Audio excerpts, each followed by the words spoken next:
सच्चिदानंद रूपाय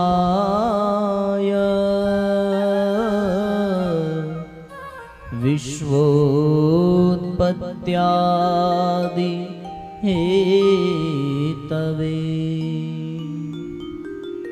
तापत्रय विनाशाय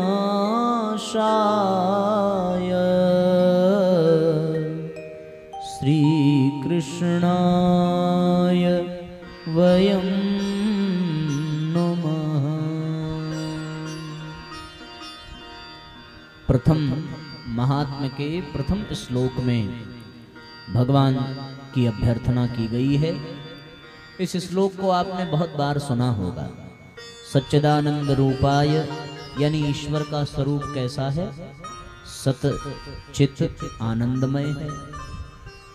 उसके बाद है विश्वोत्पत्त्यादि हेतवे, वो क्या करते हैं? विश्व को उत्पन्न करने वाले हैं, पोषण करने वाले हैं और उचित समय आने पर प्रलय करके विश्व को समाप्त भी कर देते हैं, स्वयं में समेट लेते हैं।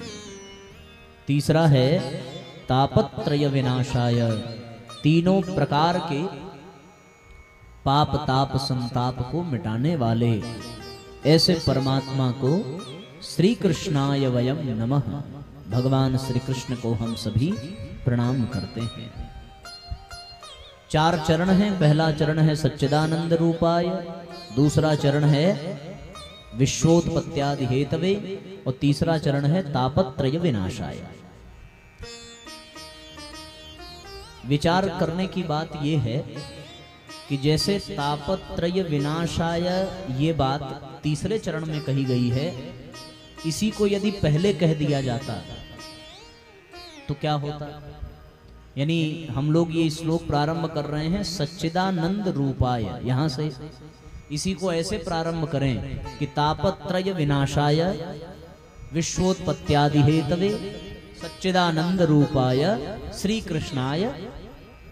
अर्थ में कोई अंतर नहीं होगा, तब भी वही अर्थ निकलेगा जो अब निकल रहा है। चाहे सच्चिदानंद पहले कह लो और चाहे तापत्रय विनाशाय, चाहे सच्चिदानंद स्वरूप भगवान को प्रणाम करें और चाहे तीनों प्रकार के पाप को मिटाने वाले को प्रणाम करें। ऐसे भी कर सकते हैं। विश्वोत्पत्त्यादि हेतवे ये वाला चरण भी मंत्र के पहले कर सकते हैं। पर विचार करने की बात यह है कि तापत्रय विनाशाय ये तीसरे चरण में रखा और इसके पहले 2 विशेष बात कही।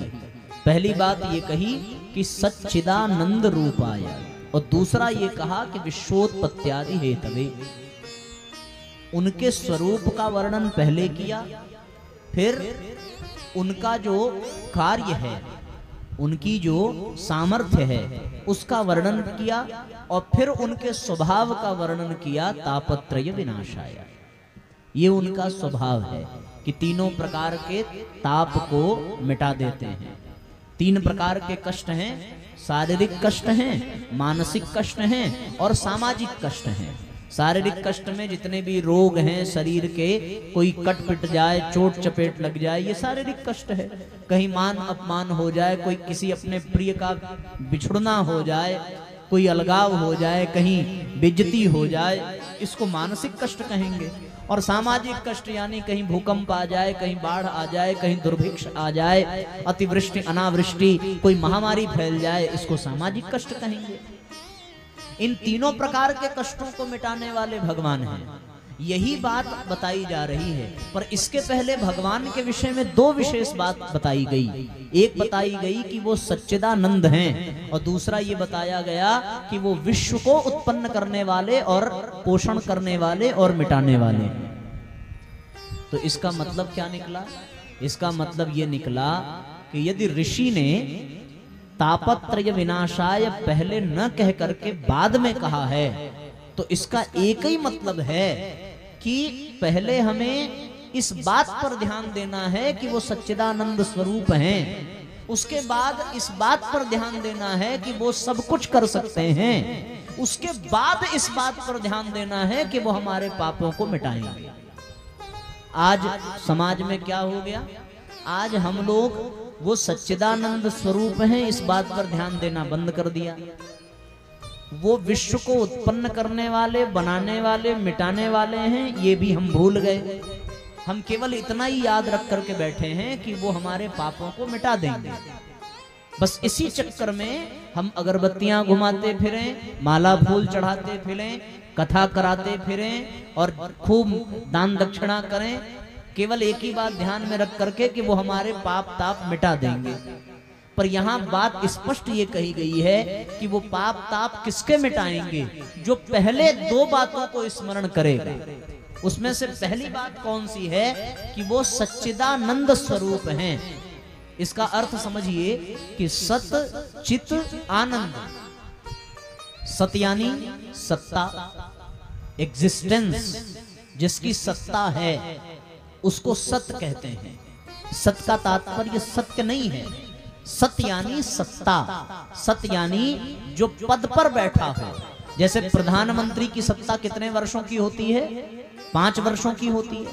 5 वर्ष के बाद सत्ता बदल जाती है। भले 5 साल के बाद वही प्रधानमंत्री बने, लेकिन चुनाव तो होगा 5 वर्ष के बाद। पर यहाँ भगवान सृष्टि के पहले से उनकी सत्ता है और अब तक है, और जब सृष्टि समाप्त हो जाएगी तब भी केवल और केवल उन्हीं की सत्ता है। एक बात ये माननी थी। फिर दूसरा कहा कि चित्त, चित्त यानी चेतना। जो कुछ भी चैतन्य है वो केवल इसलिए है क्योंकि उनकी सत्ता है। अगर उनकी सत्ता न होती तो चेतना भी न होती। आप विचार करके देखें, जैसे ये पदार्थ है, इसमें कोई चेतना नहीं है। ये एक स्थान पर रख दिया तो ये पड़ा ही रहेगा, इसमें कोई चेतना है नहीं। और अगर इसमें कोई हलचल हो रही है तो इसका मतलब कि इसमें कोई चेतना जुड़ गई, तब तो इसमें हलचल हुई। ये बजाने वाला वाद्य यंत्र है, बेचारा जड़ है, चेतना हमारे भीतर है। हमारी चेतना ने इसको उठाया और बजाना प्रारंभ किया तो इसकी उपयोगिता बढ़ गई। यानी ये चैतन्य हुआ किसकी वजह से? चेतना की वजह से। और इसको चैतन्यता करने के लिए इसमें चेतना देने वाला कौन? हम। तो हमारे भीतर चेतना देने वाला कौन? वो ईश्वर, जिसकी सत्ता हमेशा है। ये याद रखना था कि वो ऐसी सत्ता जो कभी अलग नहीं हो सकती, जिसकी सत्ता को कोई ठुकरा नहीं सकता। तुम चाहे मानो या ना मानो, वो ईश्वर है। आप मान लेंगे तो आपका कल्याण, नहीं मानेंगे तो नुकसान आपका। इसमें कोई विकल्प ही नहीं है कि उसकी सत्ता नहीं है। और उसकी सत्ता से ही इस संसार में सब कुछ चैतन्य है, इसमें कोई दो राय नहीं है। सब उसकी सत्ता के नाते ही है। और उसके बाद जो ये मान ले कि उसकी सत्ता सर्वत्र है, जो ये मान ले कि उसकी चेतना से ही चैतन्यता है, सत चित आनंद, उसी के जीवन में आनंद आ सकता है। अन्यथा तो सबके जीवन में कष्ट ही कष्ट होगा, परेशानियां ही परेशानियां होंगी। और यदि इसका मूल्यांकन करना हो तो आप इस बात से अपना मूल्यांकन करिए, आपके जीवन में कितना आनंद है और आपके जीवन में कितना कष्ट है। यदि आपके जीवन में कष्ट है तो इसका एक ही मतलब है कि आप उसकी सत्ता को नहीं मानते हैं। और यदि आपके जीवन में आनंद है तो उसका एक ही कारण है कि आपने उसकी सत्ता को स्वीकार कर लिया। किसी को मान लेने का मतलब क्या है? उसके अनुशासन को मान लेना। और वो कैसा सत्ताधारी है? कहते हैं साहब, विश्वोत्पत्त्यादि हेतवे, सारे विश्व को उत्पन्न करने वाला, सारी दुनिया को चलाने वाला और सारे सृष्टि को समय आने पर अपने ही भीतर समेट लेने वाला। ऐसी गजब की सामर्थ्य। आप एक मकान बना सकते हैं, दुकान बना सकते हैं, गाड़ी बना सकते हैं, इसके अतिरिक्त आप कुछ नहीं कर सकते। हमारे पास इससे अतिरिक्त सामर्थ्य नहीं है। लेकिन वो कैसा सत्तावान है, वो कैसा ईश्वर है जो संकल्प मात्र से सारा संसार बना देता है। इतनी बड़ी दुनिया को बनाने वाला, इतनी बड़ी दुनिया को चलाने वाला। आप कल्पना करके देखिए, सूर्य आसमान में चल रहा है, चंद्रमा चल रहा है, ग्रह नक्षत्र घूम रहे हैं, तारे आसमान में दिखाई दे रहे हैं, और कैसी सुंदर व्यवस्था है। अगर उसकी सत्ता न होती तो वो तारे टपक करके जमीन पे गिर जाते। विचार करके देखिए, जैसे फल वृक्ष से पक करके नीचे गिर जाता है उसी तरीके से सूर्य चंद्रमा भी तो ऊपर से नीचे गिर सकते थे कि नहीं गिर सकते थे? बिल्कुल गिर सकते थे, पर उसकी सत्ता है कि उसने सबको संभाल करके रखा है। हमारे पास सत्ता है तो हम अपने बच्चों को संभाल पाते हैं, और जिस दिन हम बुजुर्ग हो गए, हमारी सत्ता खत्म, तो हम बच्चों को संभाल पाएंगे क्या? नहीं संभाल सकते। फिर बच्चों की सत्ता प्रारंभ हो जाती है, फिर वो हमें संभालते हैं। इसी प्रकार साथियों, यदि हम उनकी सत्ता को स्वीकार कर लें, तो स्वीकार करने का तात्पर्य क्या कि आज हमने प्रवचन में सुन लिया और ये जान लिया कि हाँ भाई सत्ता है भगवान की, चलो मान लिया कि भगवान की सत्ता है, पर मानने भर से बात नहीं बनेगी। मान तो लिया कि भगवान है, लेकिन काम हम अपने ही हिसाब से कर रहे हैं, भगवान के हिसाब से कर नहीं रहे हैं। अभी भी गाली गलौज देना, अभी भी निंदा करना, अभी भी चुगली करना, अभी भी किसी के साथ बेईमानी करना, अभी भी झूठ बोलना, अभी भी कुकर्म करना, तो फिर मानने से क्या फर्क पड़ा? कोई लाभ मिला क्या? चलो भाई हम मान तो लिए कि हाँ भगवान है, लेकिन हम काम वही करेंगे जो हमें अच्छा लगेगा। तो भगवान भी कहते हैं कि भाई तुमने वही करना है जो तुम्हें अच्छा लगता है, तो फिर हम भी वही करेंगे जो हमें अच्छा लगता है। और भगवान को एक ही चीज अच्छी लगती है कि जो जैसा करता है उसको भगवान वैसा देते हैं। तो हम लोग अगर उनकी सत्ता को मान लें और ये जान लें कि उनकी नजरों से, उनकी सामर्थ्य से कोई नहीं बच सकता, अगर ये जान लिया, अगर ये मान लिया और इसको जीवन में धारण कर लिया, तब तीसरा चरण लाभदायक हो जाता है। तब आता है तापत्रय विनाशाय। ऐसे लोगों का भगवान पाप मिटाते हैं जो भगवान की सत्ता को मानते हैं और जो भगवान की सामर्थ्य को स्वीकार करते हैं और जो भगवान के अनुशासन में चलते हैं। हमारे गुरुजी ने 18 सत्संकल्प सूत्र में इसी मंत्र की व्याख्या की है। उन्होंने पहला ही सूत्र दिया है कि हम ईश्वर को सर्वव्यापी माने, यानी सत चित आनंद, सर्वव्यापी, सर्वत्र मानिए। ऐसा कोई स्थान नहीं है जहां परमात्मा विराजमान ना हो। हम ईश्वर को सर्वव्यापी माने और क्या माने? न्यायकारी माने और उसके अनुशासन को स्वीकार करें। न्यायकारी यानी क्योंकि वो सामर्थ्यवान है। न्याय कौन कर सकता है? जो कमजोर होगा वो न्याय करेगा? न्याय तो वही कर सकता है जिसके पास पावर होती है। वकील न्याय नहीं कर सकता, इसलिए नहीं कर सकता क्योंकि वकील से भी ज्यादा पावर जज के पास होती है। इसलिए न्याय कौन करता है? जज करता है। जजमेंट द्वारा ही स्पष्ट हो जाता है कि क्या उचित है, क्या अनुचित है। तो न्याय तो वही कर सकता है जिसके पास पावर हो, न्याय वही कर सकता है जिसके पास सत्ता हो। उसकी सत्ता को स्वीकार करो और ये मान लो कि वो न्यायकारी है और उसके अनुशासन को जीवन में धारण कर लो, तब उसके बाद उसके स्वभाव का लाभ मिलेगा। और स्वभाव भगवान का इतना ही है, क्या है कि तापत्रय विनाशाय, हमारे पाप को मिटा देने वाला।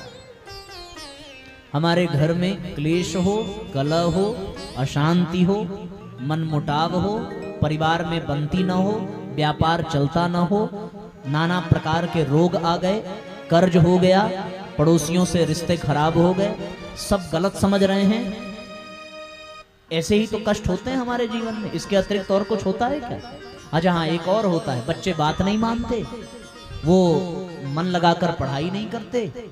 यही सारे कुछ कष्ट हैं जो आजकल प्रचलन में हैं। आजकल ये सारे सबके घर में मिल जाएंगे।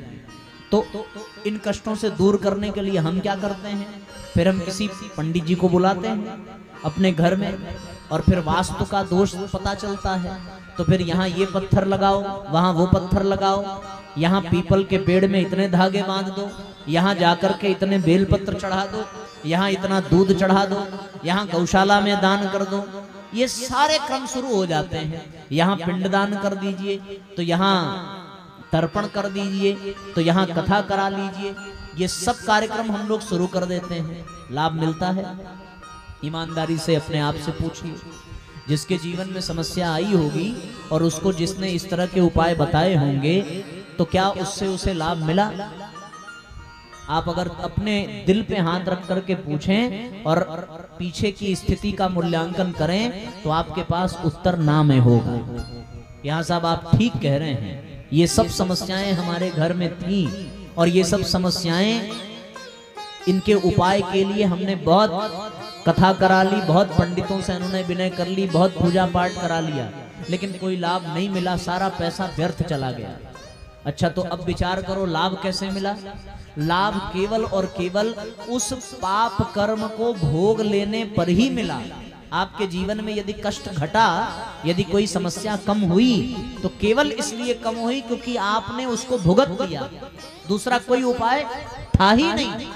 अब कि किसी ने कह दिया कि भाई आप रोज इतनी माला करें, रोज, तो आप माला करने में लग गए। अब माला करने में लग गए तो माला से आपको लाभ नहीं मिला, माला से आपको ये विश्वास हो गया कि हम जिसका जप कर रहे हैं वो हमारे साथ है, वो इस समस्या से उबार देगा, लेकिन समस्या हटा नहीं देगा, समस्या तो भोगनी ही पड़ेगी। और वो समस्या आई क्यों? केवल एक ही कारण है, वो समस्या इसलिए जीवन में आई क्योंकि हमारे द्वारा कभी न कभी किसी प्रकार का कोई अपराध, कोई पाप अवश्य हुआ। और वो पाप अपराध क्यों हुआ? क्योंकि हमें ये लगता था कि हम ये पाप कर्म करेंगे तो किसी को पता नहीं चलेगा, और हम ये भूल गए कि एक ऐसी सत्ता है जो हमें हमेशा देख रही है, हमेशा जान रही है, हमेशा हमारे विचारों को पढ़ रही है। वो केवल शरीर को नहीं देखती, बल्कि हमारे मन में कौन से भाव उठ रहे हैं किसके लिए, कौन सा विचार उठ रहा है किसके लिए, ये सब भी ईश्वर जानता है, उससे कुछ भी नहीं छुपा। अगर उसकी सत्ता का स्मरण होता तो क्या हम किसी के विषय में गलत सोच पाते, गलत भाव रख पाते, गलत विचार प्रकट कर पाते, गलत कर्म कर पाते? और जब गलत ना करते तो अपराध और पाप भी हमसे ना होते, और जब अपराध पाप नहीं होंगे तो फिर दुख और परेशानी कहाँ आएगी? दुख और परेशानी केवल इसलिए आती है क्योंकि हमने ईश्वर को सच्चित आनंद मानना छोड़ दिया, हमने ईश्वर की सामर्थ्य पर संदेह किया। हमें ये लगा कि हम किसी को भी बुरा भला कह देंगे तो हमारा कोई कुछ बिगाड़ नहीं पाएगा। अरे यहाँ वाला भले ना बिगाड़ पावे, लेकिन वहां वाला तो कुछ भी कर सकता है। और अगर ये बात मन में बैठ जाए कि हम ईश्वर के अनुयायी हैं और उस ईश्वर के अनुसार ही चलना चाहिए, तो अपने आप सारे पाप ताप संताप को वो मिटाता चला जाएगा। ये आप जान लीजिए, हम जितनी मात्रा में ईश्वर को स्वीकार करेंगे उतनी ही मात्रा में हमारे जीवन में सारी परेशानियां दूर होंगी। तो आपको तो बस इतना करना है कि यदि ये 7 दिन हमें प्राप्त हो रहे हैं भागवत सप्ताह के लिए, तो आप इन 7 दिनों के लिए केवल एक अभ्यास कर लीजिए। कौन सा अभ्यास? आपको एक छोटा सा अभ्यास इन 7 दिनों तक करना चाहिए। पहला, आपको एक अभ्यास ये करना चाहिए कि हम इन 7 दिनों में किसी पर क्रोध नहीं करेंगे। बस एक छोटा सा संकल्प कि हमें क्या करना है। आज कथा प्रारंभ हो रही है, 29 को पूर्णाहुति है, 29 के बाद आप भले किसी का मर्डर कर देना, आपको पूरी छूट है। हाँ, आप हत्या कर दो, जेल वेल घूम के आ जाओ, आपकी मर्जी। लेकिन हमारा ये निवेदन है कि आप इन 7 दिनों तक क्रोध मत करना। अगर गुस्सा आ जाए तो आप मौन हो जाना, हट जाना, जल वगैरह पी लेना। बहुत सारे उपाय क्रोध से बचने के बताए जाते हैं, आप सब उपाय कर लेना, या फिर इतना ही याद रख लेना कि हमें इन 7 दिनों में क्रोध नहीं करना है। इसलिए साथियों, क्योंकि अमूमन अपराध, अधिकतम पाप क्रोध आने पर ही होते हैं कि नहीं होते? क्रोध आने पर ही होते हैं। आप क्रोध आएगा तभी किसी को बुरा कहेंगे, तभी किसी का दिल दुखाएंगे, तभी किसी को आप कष्ट देंगे, तभी आप हाथ पैर चलाएंगे। तो आपको एक काम कर लेना है केवल कि आप इन 7 दिनों तक गुस्सा मत करिएगा। अगर गुस्सा आ जाए तो आप जो है मन ही मन भगवान से प्रार्थना करिएगा कि प्रभु हमें क्रोध आ रहा है इस व्यक्ति के ऊपर, आप मुझे शक्ति दीजिए कि मैं क्रोध न करूं। इसने गलत किया है, ये जैसा करेगा वैसा पाएगा, बस आप मुझे ये शक्ति दीजिए कि हमें गुस्सा ना आए। अच्छा, आप क्रोध करके कर भी क्या लेंगे, ये भी तो प्रश्न है। मान लो आपकी बहू ने या आपकी सास ने कुछ गलत कर दिया, उसने गलती कर दी, तो क्या आपके क्रोध करने से वो गलती सुधर जाएगी? विचार करके देखिए। अब आप करेंगे क्रोध, तो क्रोध में आप फिर गलती करेंगे, और आपकी गलती से प्रभावित होकर के वो फिर से गलती करेगी, तो गलती बढ़ती चली जाएगी। अब वो बढ़ते बढ़ते इतनी बढ़ जाएगी कि जीवन में कुछ गलत हो ही जाएगा, और जैसे गलत हुआ वैसे ही पाप कर्म हुआ, और जैसे पाप हुआ वैसे ही कष्ट जीवन में आएगा ही, फिर आपको कोई नहीं बचा सकता। और अगर आप क्रोध आने पर ये विचार कर लीजिए कि प्रभु इस आदमी के ऊपर क्रोध बहुत जोर का आ रहा है, अगर आपका भय ना होता तो हम अभी से पटक के मार डालते। इतना ही कह करके फिर भगवान से प्रार्थना करिए कि प्रभु इससे बचा लीजिए, हमें गुस्सा बहुत आ रहा है, ये आदमी बहुत गलत बोल रहा है। इतनी कर सकते हैं हम लोग प्रार्थना, हर कोई कर सकता है। किससे करो? चलो कृष्ण भगवान की कथा सुन रहे हैं तो कृष्ण भगवान से ही प्रार्थना करो। आपने सुना है ना, शिशुपाल ने भगवान को कितनी गालियां दी थी, विचार करो जरा, 100 गालियां दी, उसके बाद उन्होंने शिशुपाल का वध किया है। तो आप तो भगवान के बच्चे हैं, तो आप कृष्ण भगवान से कह दीजिए कि प्रभु आप, जब आपने 100 गालियां सुन ली तो हम भी आपको वचन देते हैं कि हम अब किसी के ऊपर तभी क्रोध करेंगे जब हमें भी कोई 100 गाली से अधिक देगा। 100 गाली तक तो हम मुस्कुराते रहेंगे। अब आप बताओ, दुनिया में कोई ऐसा पैदा हुआ है जो एक सांस में 100 गाली दे दे? हैं? बहुत देगा, वो 60-70 दे पाएगा, उसके बाद उसी का क्रोध शांत हो जाएगा। यार अजीब आदमी, हम इतनी गालियां दे रहे हैं तब भी ये मुस्कुरा रहा है, बस बात बन जाएगी। तो आप केवल 7 दिन तक अपने क्रोध को शांत रखना, केवल एक काम आपको करना, ठीक है ना? आप एक वचन आज दे करके कथा पंडाल में जाइए कि हम 7 दिनों तक, चाहे कोई उल्टा बोले, चाहे सीधा बोले, चाहे व्यंग बोले, चाहे जो बोले, हम केवल उसकी बात पर मुस्कुरा देंगे। कैसे मुस्कुराएंगे? जिस तरीके से अभी आप मुस्कुरा रहे हैं, न हो तो मोबाइल निकालकर आप अपनी सेल्फी ले लीजिए मुस्कुराते हुए, और यही चेहरा याद रखिए। जैसे आप अभी देखो सब मुस्कुरा रहे हैं ये बात सुन करके, बस ऐसे ही आप मुस्कुराना, और आप क्रोध मत करना। कितने दिनों तक? कितने दिनों तक?